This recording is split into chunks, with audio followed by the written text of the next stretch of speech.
Well, yeah.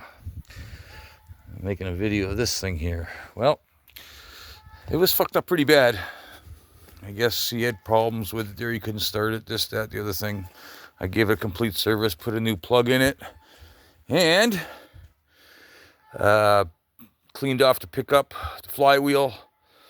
I went through this whole fucking thing. Anyway, it took me a long fucking time to tear this down and put it back together. But let's see what happens. All right, I'm not even going to use a choke on it because it's nice out.